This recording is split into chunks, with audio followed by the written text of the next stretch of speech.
They did that because they consider the final revelation to have cancelled or abrogated previous revelations. This is one part of the subject of riba, namely borrowing and lending money on interest, dealt with in the Quran.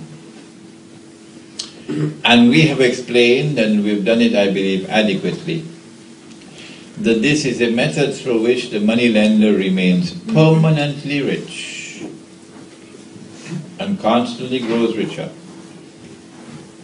And the implication of the rich remaining rich and growing permanently richer is that the poor will be imprisoned in permanent poverty and eventually reach the stage of destitution. We also explained that there is a second strategy at work. Remember this? Ada'afa muda'afa? The second strategy at work is that they lend you money on interest, calculating how much you can repay. So they have to know how much you have. They have to know how much resources you have before they lend you money on interest. Because the reason why you're lending on interest to that man is because you want to trap him. What was the name of the book? Confessions of an Economic Hitman. Who wrote it? John Perkins. So you're now going to get that book and read it. Because that is ada'afa muda'afa. But the Quran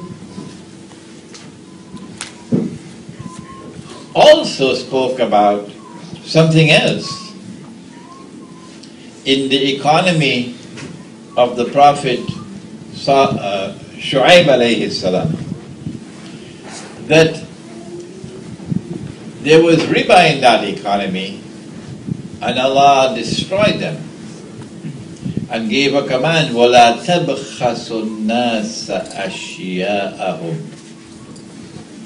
Bakhs is to make little. وَشَرَوْهُ بِثَمَنٍ بَخْسٍ دَرَاهِمَ مَعْدُودَةٍ.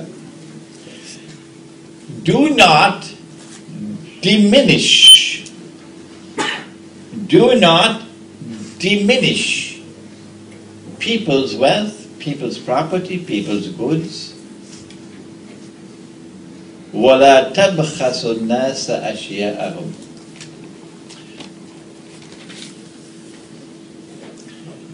The Prophet said, alayhi salatu wasalam, if you meet a man coming to the market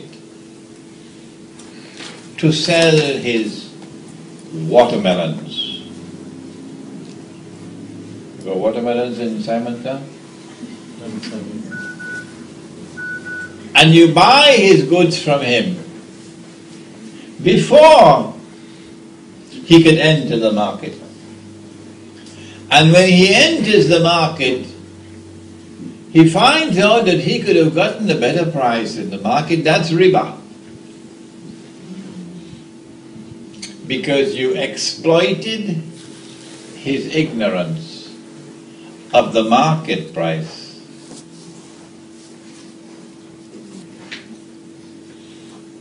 To get a profit or a gain greater than that to which you are justly entitled. That's the elegant way of saying it. The Americans say, you ripped him off. This is one of the ways that the bakhs takes place. وَلَا تَبْخَسُوا النَّاسَ أَشْيَاءَهُمْ. Do not diminish the value of people's labor, property, wealth. Bilal radiallahu ta'ala anhu came to the Prophet ﷺ and offered him some dates. Since you've been listening to my lectures, you're familiar with this. And the Prophet ﷺ said, Bilal, these are fine quality dates. You should read some of the commentary on this lecture on the internet. We can't understand. Yeah.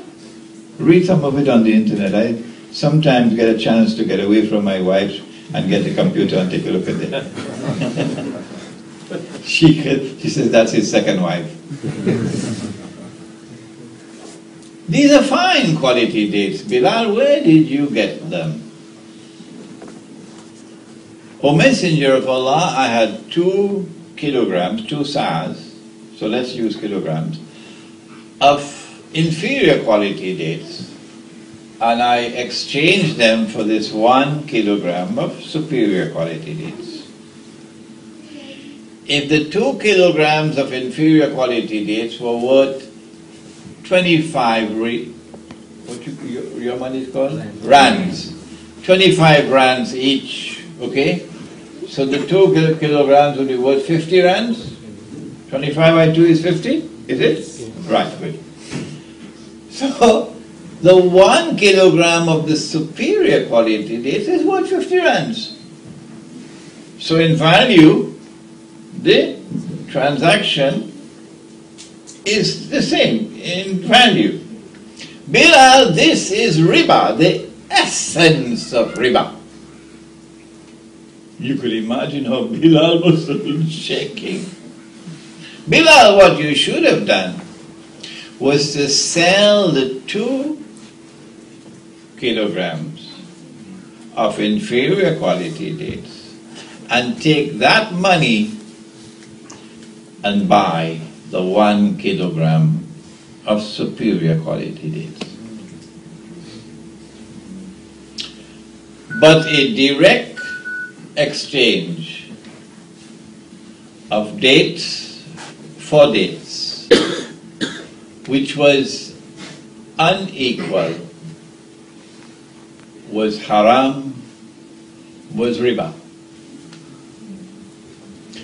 But Umar radiallahu ta'ala anhu exchanged 1 camel for 4 camels. No riba, no haram. So the question that we ask is, why was it riba for the dates and was not riba for the camels? I went into, let me not mention the name, a very famous Darul Uloom in this country. The principal of the Darul Uloom called members of the staff and about 700 students and offered me a chance to address the entire Darul Uloom, which was very fine of him. And when I asked the question, nobody could answer. Nobody could answer. But 100 years ago, a schoolboy, 100 years ago, a schoolboy would have been able to answer that question. Which is one of the signs of the last day that knowledge will disappear. Why was it haram for the dates, but not for the camels? The answer to that question is in another hadith. The Prophet said, alayhi salatu wasalam, when a transaction involves an exchange of gold for gold, when a transaction involves an exchange of gold for gold, silver for silver, wheat for wheat, barley for barley, dates for dates, salt for salt, it must be equal for equal, hand to hand, meaning a credit transaction is prohibited. Prohibited. It must be equal for equal, hand to hand, otherwise it will be riba. I'm seeing some faces looking a little worried now. You have good tea ready for them?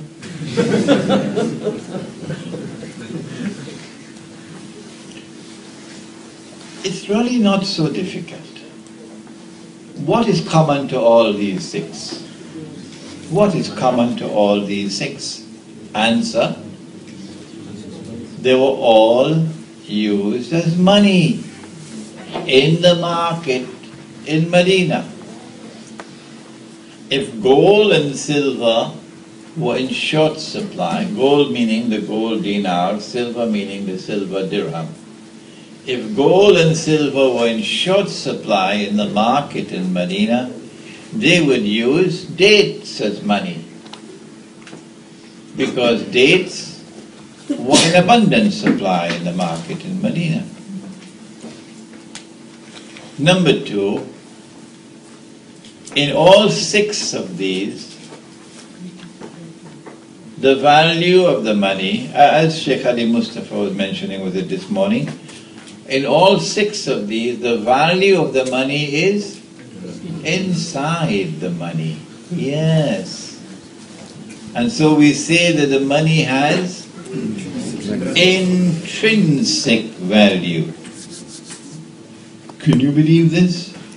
I think it was about 1995, and I heard with my own ears Dr. Muhammad Mahathir declaring, money has no intrinsic value. I lived long enough to see him eat his words. Money has no intrinsic value, he said. And Prime Minister of the country. Yeah? In all six of these, they were used as money. In all six of these, the value of the money was in the money. In all six of these, the value was created by Allah, ab novo, from nothing. Only He, and no one else but Him. You should tell this to Washington for me, please.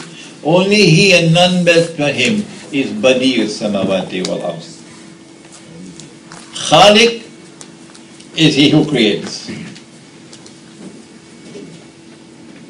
Fatir is He who creates from point of origin. And Badi' is He who creates from nothing. From nothing. Ab novo, as they say in Latin. So in all six of these, number one, you have money. Number two, you have intrinsic money. You have money whose value was created by Allah. From nothing. That money, that value can fluctuate. Of course it can. Because He can produce, He can send more, or He can withdraw, and there will be less. If there is greater supply than demand, then the value will be less. And if there is greater demand than supply, the value will be more. A man came to the Prophet ﷺ and said, O Messenger of Allah, prices are too high. Impose price control. The Prophet said, no. Now we are accustomed, when he says no, that's it. But this companion of the Prophet ﷺ, a very courageous man, I don't know where he got the courage from. He went back a second time after some time. O Messenger of Allah, price is too high. Impose price control. Prophet said no. And do you know what happened? He went back a third time.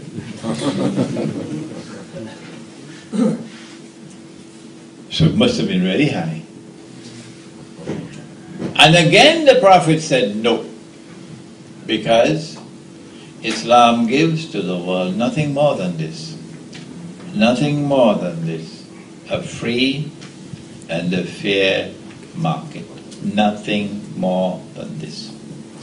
There is no advantage for the Muslim over the non-Muslim, not in our market. No.